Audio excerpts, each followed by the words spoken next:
जय श्री कृष्ण। प्यारे बच्चों, आज मैं तुम्हें एक बड़ी मजेदार कहानी सुनाने वाला हूं। एक बार ऐसा हुआ कि ब्रह्मदेव ने अपने बच्चों को भोजन के लिए बुलाया। सारे देव भी भोजन के लिए पहुंचे और सारे दानव भी आ गए। दोनों पंक्तियां करके बैठ गए। अब दानव झगड़ा करने लगे। वो कहने लगे कि सबसे पहले आज हम भोजन करेंगे, हर बार आप देवों को ही पहले भोजन देते हैं। तो ब्रह्मदेव ने कहा, मैंने वही तो सोच रखा है, लेकिन आज भोजन से पहले मेरी एक शर्त है। आज पहले सारे असुर भोजन करेंगे, लेकिन ये जो छोटी छोटी लकड़ियां मैंने लाई है, ये सबको अपने हाथ पर बांधनी होगी, और हाथ पर बांधने के बाद आप अपनी कोहनी मोड़ नहीं सकते, हाथ मोड़ नहीं सकेंगे आप। और फिर इस प्रकार से लकड़ियां हाथ को बांध दी गई। सारे दानव भोजन करने के लिए बैठे तो उनको पता ही नहीं चल रहा था कि भोजन करे तो कैसे करे। अब जब हाथ सीधा है तो थाली से गस्सा उठाकर मुंह में डाले तो डाले कैसे।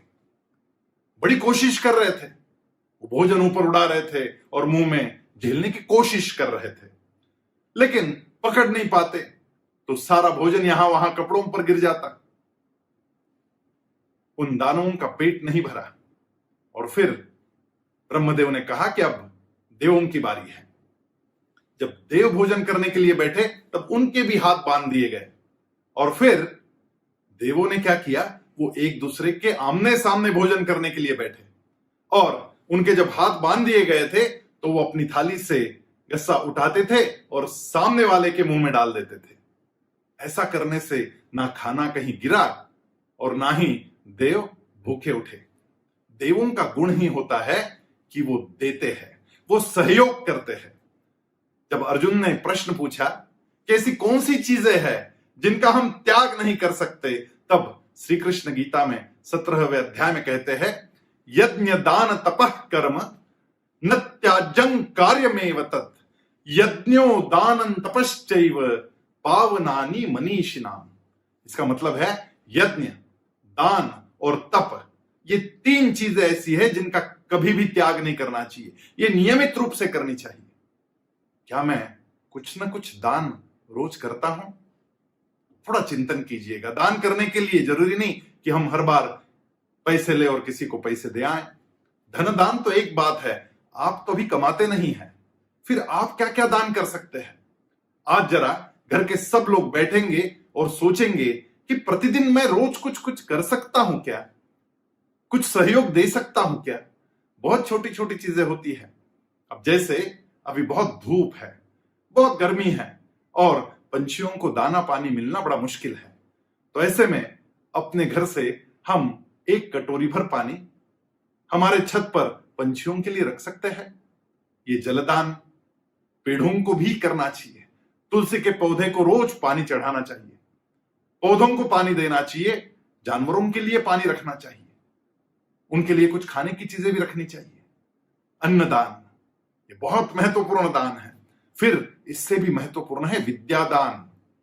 जो चीज मुझे अच्छी आती है वो मैं किसी को सिखाऊं, मेरे दोस्त को सिखाऊं।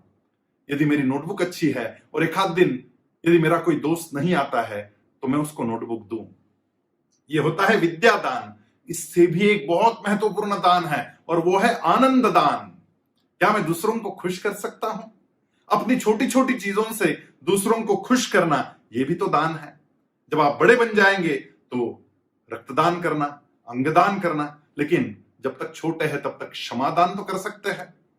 यदि किसी से कोई भूल हो जाती है तो उसको सॉरी कह देना, उसको क्षमा भी कर देना, इससे भी आप एक प्रकार का दान ही करते हैं।